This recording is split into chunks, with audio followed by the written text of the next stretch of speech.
Hello, my name is Scott Farrell. It is August 6th, 2026, and on this week, 20 years ago, I was hired by the Hoffman House restaurant in Rockford, Illinois. Hoffman House restaurant, or just Hoffman House, is considered upscale dining, and I was hired as a cater waiter. I was just out of college, and the the job economy climate in Rockford was not particularly good at this time. I had a lot of competition from older displaced workers and also people who had applied themselves through the years and had a resume, and I simply did not. So it was a struggle, and after a very long period of unemployment, what felt like a very long period of unemployment, I secured the job. I saw an advertisement in the newspaper the day before. I believe it was August 7th I saw the advertisement, and they wanted wait staff. So I went and applied for it. And I interviewed, I got the job as a cater waiter on August 8th. It was my first job in food service and the hospitality industry, and it was also one of the most toxic and damaging places I have ever worked. In 20 years of hindsight, it's probably one of my most hated jobs in the top 5. Now, I say this with the acknowledgement and the recognition that it was indeed 20 years ago, and most of the people, if not all of them, who worked there back then are no longer employed there. They moved on, perhaps. I don't know for certain, I've not followed up with that. But these things still need to be said because workplace bullying was definitely the culture there. And I had no idea. I had previously applied to be a bartender there, but they never hired me for a place called Scoreboard, which was right next door. And as I said, this was my first job in the industry. Now, my first assignment was at the Tabala Shrine, which is 1 mile-ish south of the Hoffman House restaurant. There, I met my primary boss. I'm going to say she was primary because I saw way more of her than I did of the other leadership people. And her name was Velveeta. No joke, her name was Velveeta, and we all called her Vita. A black woman about maybe 10 years my senior, and she had a huge smile and an elaborate hairdo.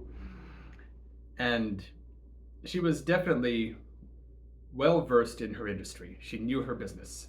She also knew yours. And I felt that was a little uncomfortable.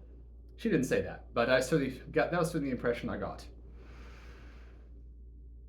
I need to say that I was not properly trained for this job.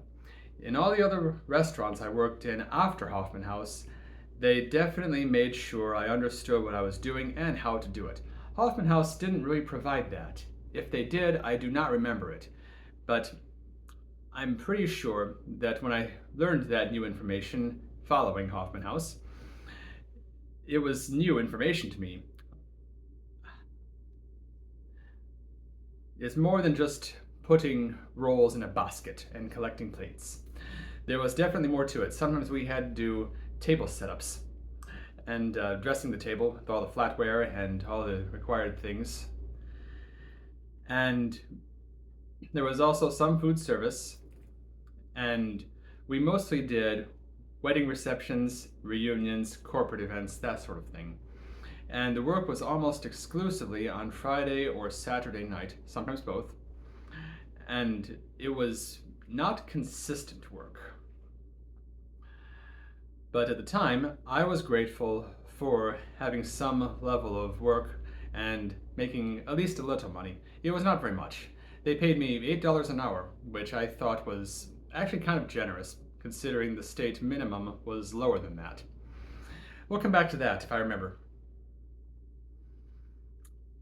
All of the people who worked on the catering team with me were women, and I could not relate to any of them.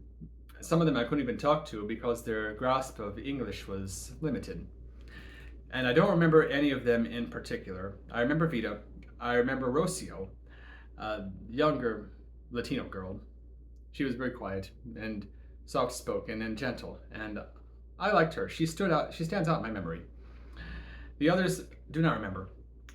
But when I worked at Hoffman House proper, because they had a room for that sort of thing that was next to the restaurant, I did not work in the restaurant proper. I never did. I never worked in the restaurant.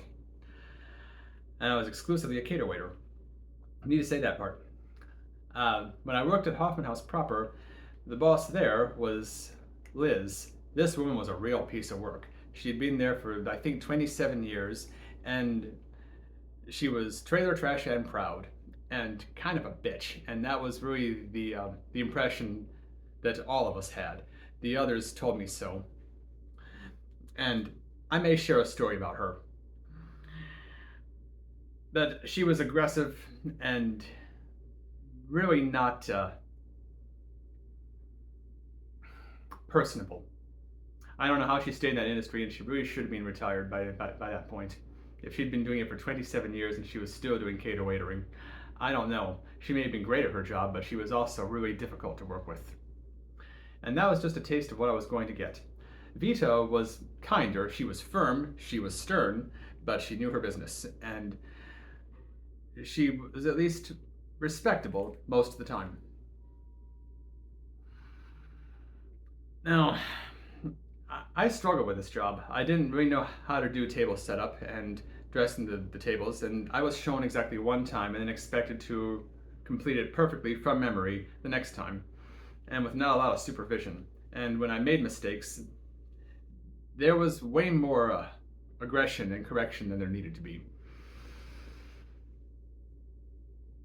I don't recall specific incidents. I'm not going to. It's not that relevant.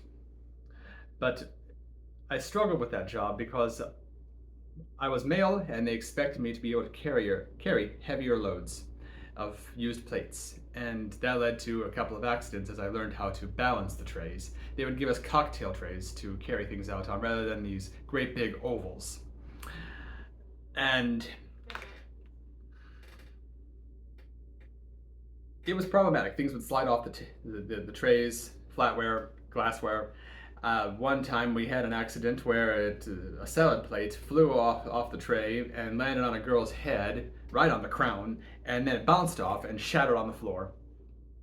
Really not fun. And I wasn't trained how to carry these things either. I was just told to do it.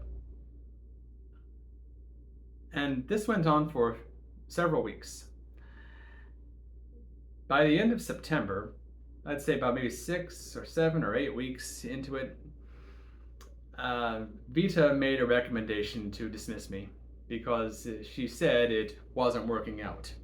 Now, that's not something you should really say to an employee who doesn't really fully understand their job. That's a management fail, and there should be more hands-on training and supervision and perhaps a little more kindness for a new employee who has not done this before. I had difficulty following serving patterns, and her primary thing that she rested her recommendation on was something that happened at a high school reunion. I knocked over somebody's beer, and I struggled to apologize for the accident. And evidently he told on me, and Vita kept me in the kitchen for the duration of the dinner service, which was just mostly collecting plates. And when she was done, when she was done with her form, she did a handwritten form. She checked the box "lack of work" as the reason. Lack of work makes me sound lazy, and I definitely wasn't. I was pulling my weight, and although I was not perfect, and I did make some mistakes and some accidents did happen, lack of work was not it. That makes me sound lazy, and that is definitely not the case. I wasn't going to stand for that because I had a long job search to get that, and I wasn't okay with that situation. So I went to the offices the following Monday, and I went to plead my case. And I saw there on the desk the report that Vita had written. and I was unobserved. I absolutely had the opportunity to take that off the desk and destroy it. And I knew right away that would not end well for me, because although it would be a victory in the moment, it would definitely come back to me when they wondered, well, where's the form? And she made this recommendation, and if they had video footage of me taking it, which I couldn't know about secret cameras and all, well, that would backfire. That would not be a win. I had to come back later. I came back later in the day. I pled my case. Or was the correct word pleaded? I don't know. And the end result was that I would be put on a 30 days probation. If my work does not improve, then they are going to follow through with the recommendation. It was a temporary success. The following Wednesday, I think that was like 2 days later, I got a call at home in the morning, and I was asked to do an emergency table setup at Tabala. And I don't know why their usual setup crew couldn't do it, but I went. It was a couple hours work, and I was more determined than ever to keep this job and to figure out what I was doing wrong and to get it right, because I wanted to be successful and I wanted to stay here. As bad as it was, I wanted to stay there.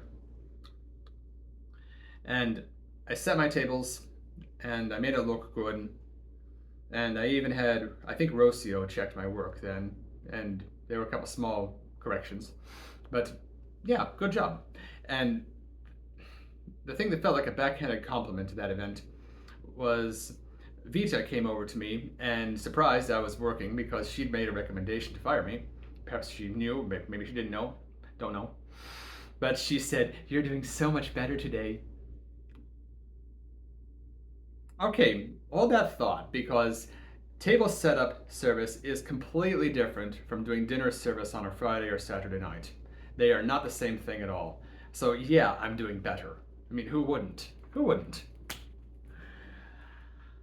I thought that was kind of backhanded of her. And I know she meant well in the moment, but that's what I remember about that. She did not need to come over and say that.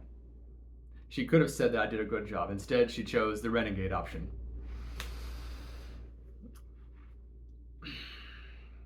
The following weekend, it was October 7th. I remember specifically because that was the day after my opera company had their debut.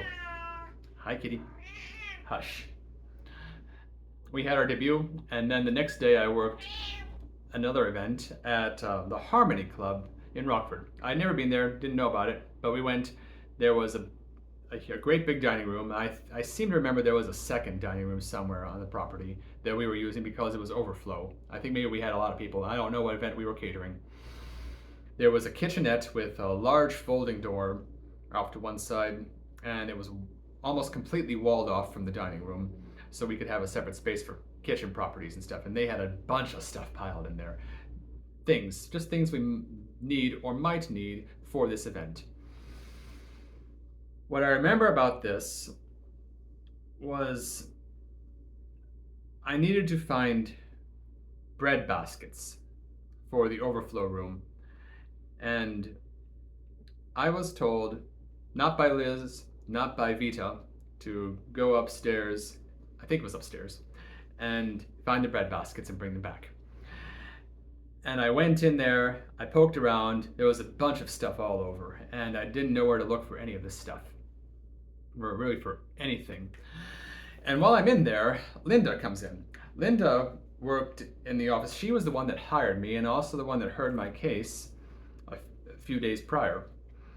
And she saw me in there and automatically assumed that I was hiding. She demanded I get my ass back out on the floor and get back to work. She would not hear any explanation that I was looking for bread baskets. And having not found them, what could I do? As the event wore on, I also wore on, and my blood sugar started dropping, and I started feeling really bad. And I remember I told Rocio, and she guided me to a room away from everybody else. I sat at this little cafe table and told her what was going on. I'm a hypoglycemic, so I have to eat, or it could be fatal. Sometimes they provided food for us, sometimes they did not. And I couldn't be sure which on this occasion, but I needed to eat something and it needed to be now. So what she did was sit me at the table and then go to find Linda and tell her about it. And I sat there and I wait and I wait. And she finally comes back and she says this to me. Linda said that Linda said that you should get another job where you can sit on your ass and eat all day. I thought that was incredibly disrespectful and unprofessional. And if Linda has such a communication to make, she can make it to me. Many months later, I confronted her about that, and she said that's not something I would say. Yeah, bullshit. Because Rocio was definitely not the sort of girl to say that either. And I doubt she came up with that on her own. But we found a couple of bread rolls, and I ate those. It didn't really help me much. And I had to go back to work, and I was pretty miserable by the time they served us anything to eat. It was usually the leftovers. What didn't get served that night? I think it might have been cordon bleu or something. I think it might have been. Doesn't matter. And that was a pretty miserable experience, and also the sort of thing I had to tolerate from Hoffman House. Next incident was Rochelle Foods incident. About a week later. Rochelle is a small town south of Rockford, south-ish, and it was an outdoor event for the employees. I clocked in at Hoffman House at 8 in the morning on Saturday, and I got my printed out MapQuest directions, because we didn't do GPS back then. And off I went. And I must have missed a turn along the way, because somehow I ended up in Elgin, which is to the east, near Chicago. And when I figured out my mistake, I drove like a madman for about an hour to get back on course. And I finally arrived at the event site, and as soon as I got out of my car, I heard a man shout at me, "It's about time your ass showed up." And I looked around for the source of the voice, and I saw a tall man in a chef's uniform. And I said, I'm sorry, who are you?" And he said, "Who am I? I'm rich, and your ass is late." Okay, if he'd been dressed differently, I would have thought he was the parking attendant.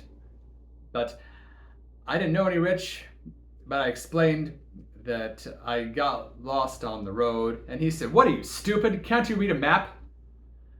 That was the sort of hostility I got from him that day, and he kept it up all damn day. After doing setup, I forget what it was we did for setup. I forget what it was. But it was maybe 11 o'clock, maybe 12, approaching that hour, somewhere in there. And I told one of the girls, not Rocio, I don't think she was there for that event. I told one of the girls that I was hungry. I needed to eat this blood sugar thing again. And she told me to go get a hot dog from one of the chafers, just help myself to it, just very casually. And I went and did so, and no sooner did I place a hot dog into a bun than Rich is in my face, screaming at me, demanding to know what I'm doing. And when I tried to explain as I just explained it to you, he said, "What? No!" He grabbed it from my hands and threw the hot dog and bun into a nearby garbage can and screamed, "You do not do anything that takes food away from the guests." And I was so stunned by that. And also kind of furious, because you don't ever grab things out of my hands. I have a lot of trauma from that in school and other situations, and you just don't do that to somebody like me. Because we don't take it well. We don't react well to that. And when I tried to push back, he said, "Do you think this job is beneath you? I want you to get your ass in that truck and separate those buns." He was referring to a great big truck that we had with a huge rolling door, and I had to go in there and separate hot dog buns and burger buns for the guests. Why this hadn't been done prior, I don't know. Maybe more were needed. I don't know. But I went in there. It was stiflingly hot because the sun was beating down on it. And the table they gave me was a very low standing table. And I'm a tall guy. I'm 6'1". And I found I couldn't really do the job without bending way over and extending my back. And that leads to a lot of pain. That can lead to, well, pain. And I found I couldn't do the job standing up. And I found an empty milk crate, turned it over, sat down, did my separations, and that was much easier. And that worked until Rich found me, and he yelled at me for sitting down and confiscated my crate. And I'm like, the hell with this. So I got another crate, and I resumed my activity until all the buns were separated. At this point, it was later in the day, and the sun was beating down on the wall that the truck was facing. It was a bright stucco wall, so it was reflective. And it was very blinding.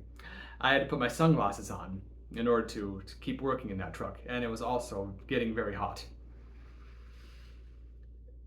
They ran out of buns at some point. Rich came to get me, and I told him there are no more.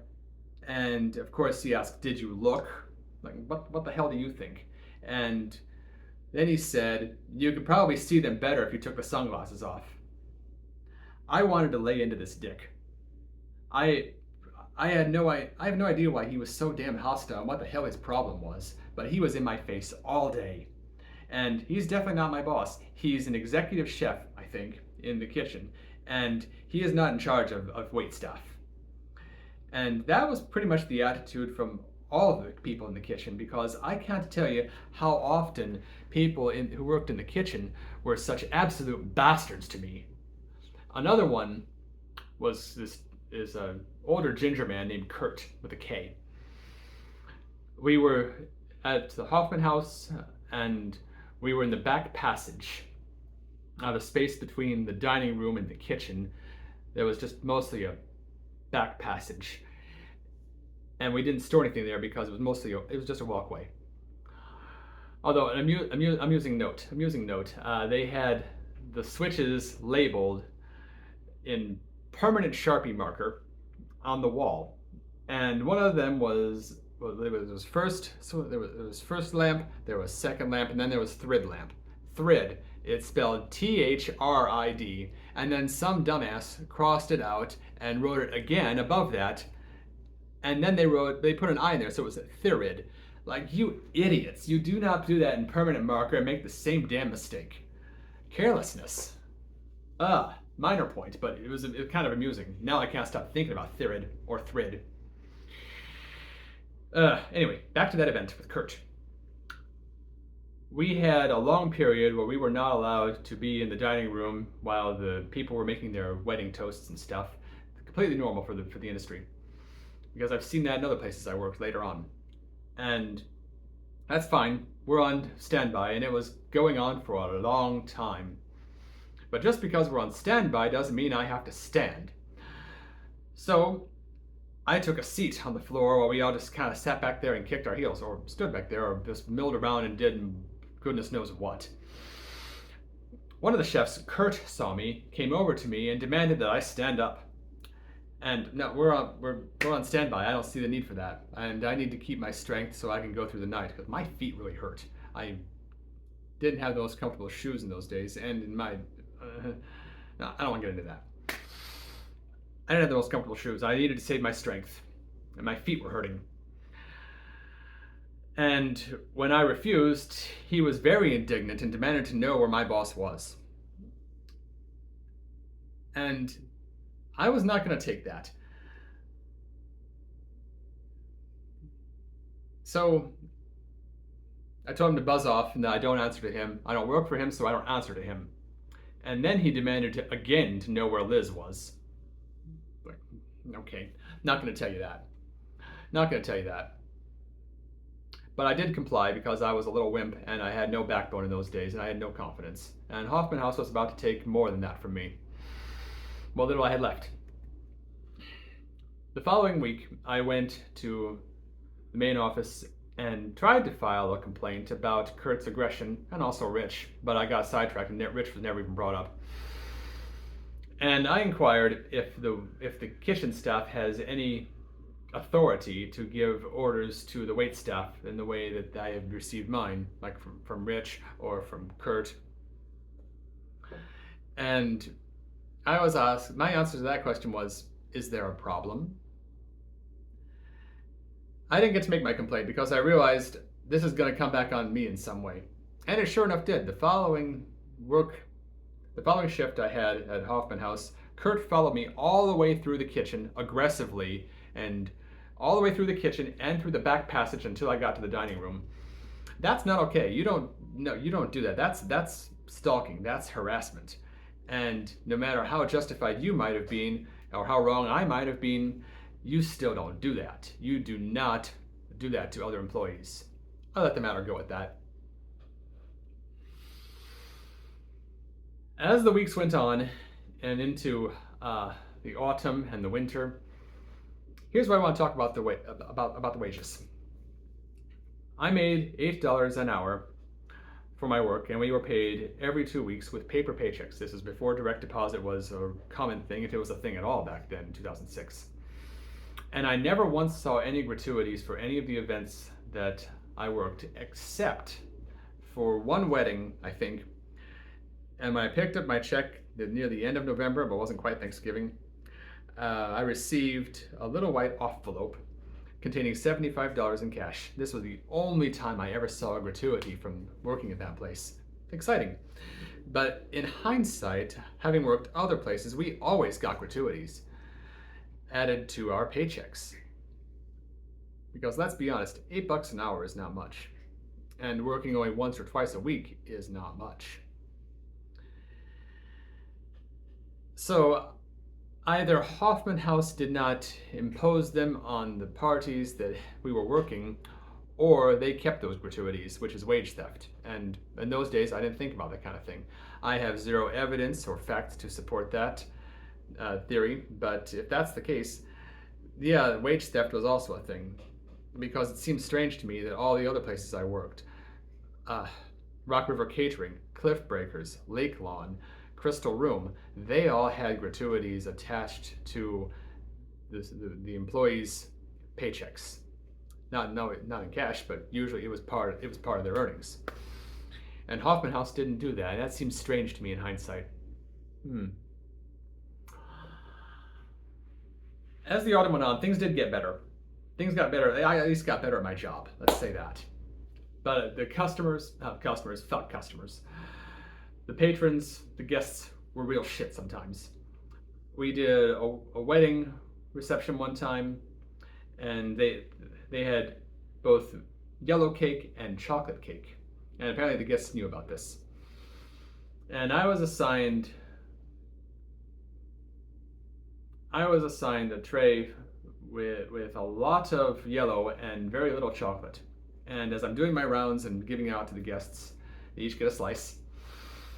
I put down a yellow, and this shriveled old bag says to me, "I want chocolate!" And I'm like, scream at me like that again and you won't get any cake at all. And evidently, a younger woman, possibly her daughter, maybe her granddaughter. No, it was definitely her daughter. Took me aside. She said, "My mother likes things a certain way." Like, no, you don't talk to waitstaff like that. She can say, "Can I have chocolate, please?" But the way she screamed at me was not appropriate. And I felt I was very justified in that. Also, the guests were really terrible people sometimes. They'd practically thaw their chairs so you could get their plate from in front of them. They wouldn't eat their vegetables so much that I wanted to smack them on the forehead and give them a V8. They argued about whether we had A1 steak sauce or just Hoffman House brand steak sauce, and mostly little complaints and dumb shit. I mean, really dumb shit. And that's just a few of the things that I remember. I will not say that most of the guests, I will not say that, because that's not true. That would not be fair to them. And it's really just a handful of people, and a handful of incidents I remember. That chocolate cake thing was one of them. Things did get better, but it was obvious to me that I wasn't going to keep the job for very much longer because in December I was introduced to a new person named Andrea. I think she worked in scheduling and arranging the events and putting them on the calendar and um, getting employees for each event. But I didn't know her to previously work with so closely with the wait staff. And just before Christmas, she just left me off the schedule. It wasn't there wasn't work for me. She left me off the schedule like I didn't work there anymore, and we hadn't had that conversation. And I was concerned about it. We talked about it. No, it's just an honest mistake. But I honestly didn't believe it, and the way that she responded to it, she took it like an accusation when it wasn't. It was a question. We were just having a conversation. She took it like an accusation. The last full dinner service I worked for Hoffman House was in January of 2007. I think it was for Rockford Speedway, and we were at some place up north in either Loves Park or McChesney Park. I'm not sure which. It's at a lodge there. It's on 173. I forget if Rockford Speedway is right there or not. But I think that's who it was for. And that was the only time I was ever there. I believe this was mid-January. And Andrea had been much more hands-on while I was seeing less of Vita and more of Liz's hostility. I guess I'm not going to tell a story about Liz, but she was not a nice person.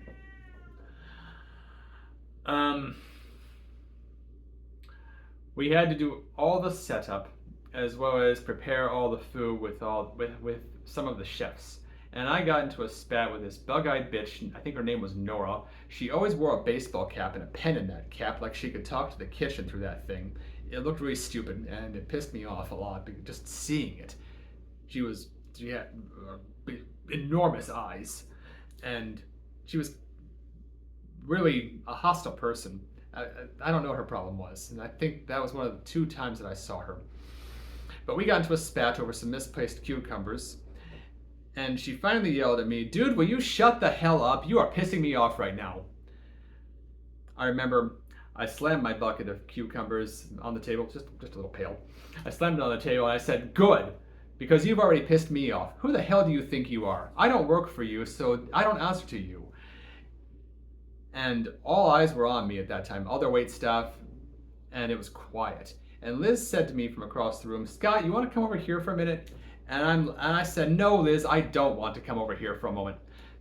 Side point, that is how they asked, that's how they gave directions. It was always, "Hey, you want to blank," and then you do it. That's the directions. It was never, "Could you please do this?" Or, "I want you to do this." It was, "Hey, you wanna?" And then you're asking me if I want to participate. No, I'm not standing over here wanting to, like wishing it was me instead of you. It was a stupid way of doing it, and I hated that. I told Nora to shut the hell up and just back off because it would not end well for her. That probably wasn't the smartest thing to say, but I fumed for the rest of the dinner service. We had a break in between things, a long break, where we had to sit in the kitchenette, which was separated from the dining room, again with a huge folding accordion door. And some of our equipment back there, and we all just kind of sat there kicking our heels while the guests did their thing out front. I forget what they were doing. And I was just sitting on a folding table, kicking my heels, just waiting and taking it easy. Others were sitting on the wall, on the floor against the wall, across from me. And Andrea walks by and taps her fingernail on the table and says, "You need to stand up." And I said, "Why? We're on break." And she said, "Why? Because it doesn't look good." And she had been very not nice to me before, in addition to the whole thing with the schedule in December. And I said, "I'll tell you what doesn't look good, Missy. Your future with this company if you continue to harass me while we're on break. And we're behind a closed accordion door. The guests can't see me sitting here. No one cares."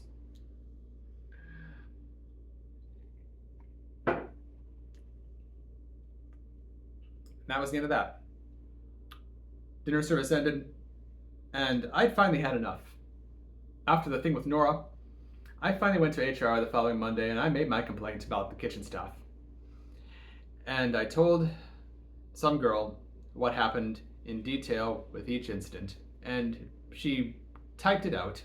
Oops, you're about to find out how much she typed out.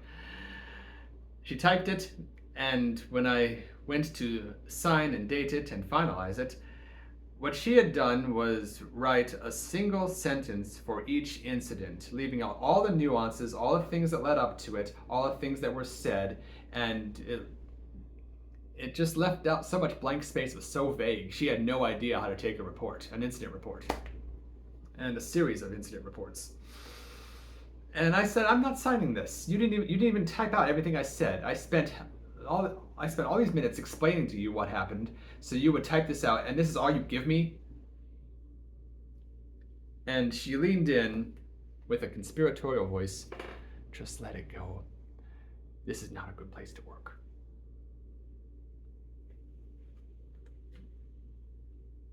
Okay. The following Saturday was my last thing with Hoffman House. We were at Tabala Shrine, and I was just finishing setting up the tables for dinner service when Rocio comes to me and she says, Andrea wants to see you in the scimitar room.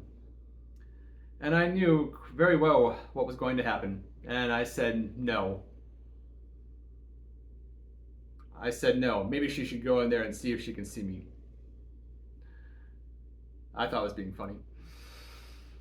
Rocio went away, and then she came back with Andrea and said, in the scimitar room, now. As soon as the door was closed, she said in a cheerful voice, we have decided to let you go. And I said, fuck you for letting me go, as if my working here was some form of imprisonment. And she gave a nervous laugh. Rocio witnessed the event, and Andrea said, you're just not a good employee, and you're not going to work here anymore. We don't have any more work for you. And again, she ticked the box, lack of work. That was something else. I need to backtrack a little. Because another time I got a phone call about an event that I was being dropped from because the guest list had decreased. And they called me and said, I think it was Andrea who called me, and she said, somebody said, might not have been her, but she said, is it okay if we cut you from tonight's dinner service? We've had a reduction in the guest list. And I'm thinking, no, it's not okay, because I didn't make plans I planned to be at work, and no, it's not okay. So ask somebody else, because I really need the money. And she said, you don't have a choice. You are our worst server, so you have to have the night off. You don't ever say that to employees. You don't ever tell them that they are the worst employee. Unless they are very visibly, obviously the worst. If they're continually causing problems, or stealing things, or stuff like that. Big stuff. I was doing better at my job, and she had the nerve to tell me that I am the worst employee. Whomever this was, might have been Andrea, but I think my memory is saying it's Andrea. Could be wrong. That was just really disrespectful.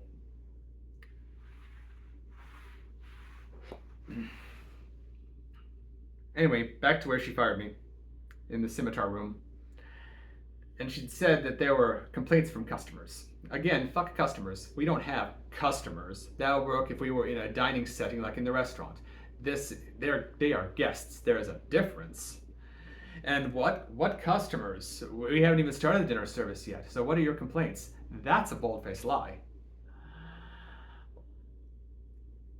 And I wasn't going to accept that, but at the moment I had to. So I left. I didn't leave. I left the scimitar room, and I went into the kitchen to get my things. Now, since they don't always feed us, and I needed to be prepared, I brought food with me this time in case that was a possibility, and I put it in the refrigerator for later. If I don't eat it, I take it home with me. But I had to go in there and get it. I had to go in there and get my things as well as my coat and my gloves. And the whole time I'm going to the kitchen, and while I'm in the kitchen, Andrea is still berating me and still yelling at me that I need to go. I need to go. You need to go, Scott. You don't work here anymore. And I finally yelled at her to shut the hell up. And her reaction was, hey, I don't need to be talked to like that. Like, though, I don't need to be fired, but here we are. And yeah, you do.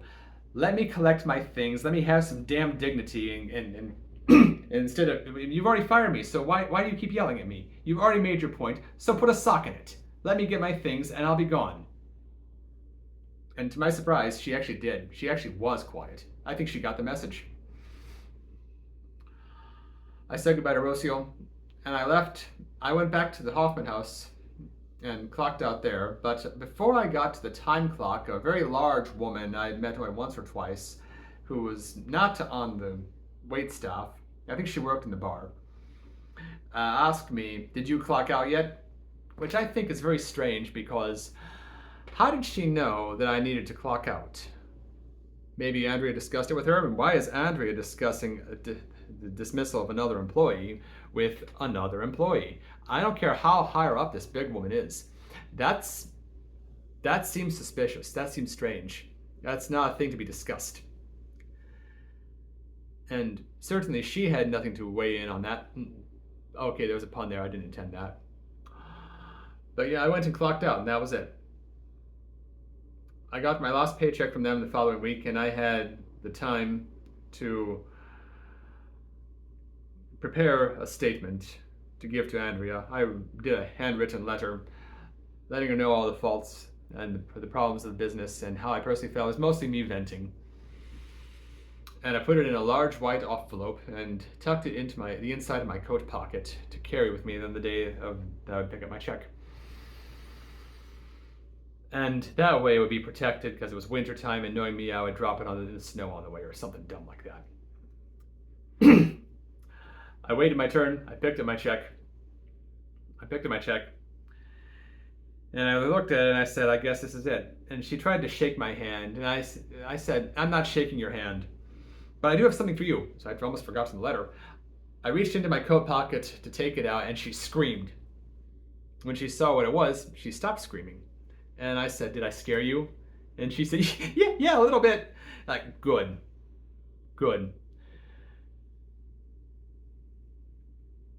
You deserve a little fear for what you did to me, because that was retaliation. I honestly believe that was retaliation for firing me, because I made that complaint with HR. And if they did any level of investigation, then yeah, it probably blew back on me. But that seems like a retaliatory move.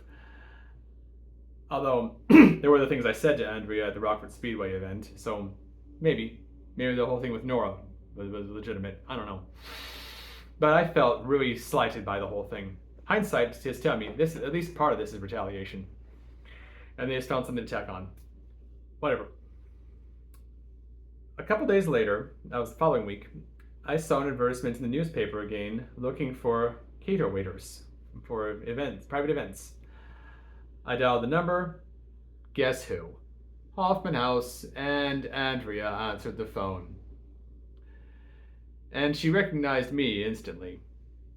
And I said, that's interesting. You're hiring for new wait staff, but you don't have any work for me.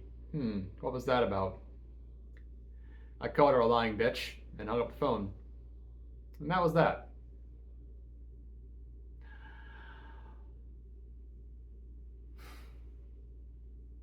Hoffman House caused me a great deal of trauma for the 6 months that I worked there. And that was my first foray into food service. I did better at later jobs, but when I told the next one, Rockford for Catering, about some of the things I put up with at Hoffman House, they agreed, they concurred. They had not heard good things about that place, and the high turnover rate, which okay, and they were much nicer to me at the other places I worked. But Hoffman House is a big problem. I think that cycle continued, and it was kind of a hornet's nest. For the way they handled me, I'm pretty sure I wasn't the only person they did that to, and treated so despicably. Some of it I brought on myself, other times not so much, and I could have used a guiding hand instead of a lashing with the whip in a few situations. Not to mention the whole refusal to let me eat and control my blood sugar because of a medical issue. I do think that's discriminatory, and I think there's a law about that. But at this distance, I really don't care to look into that kind of thing. And those people probably don't even work there anymore. It's probable that they don't. Their slogan for a number of years was, "It's a matter of taste." Well, for me, it left a bad taste in the mouth. And that was actually one of the top 5 worst jobs I ever had. In the 6 months that I worked from them, I didn't make $1,000. And I collected so much trauma as payment instead. Because 20 years later, I am still angry about a lot of it. But only if I choose to think about it, only if I choose to be angry. And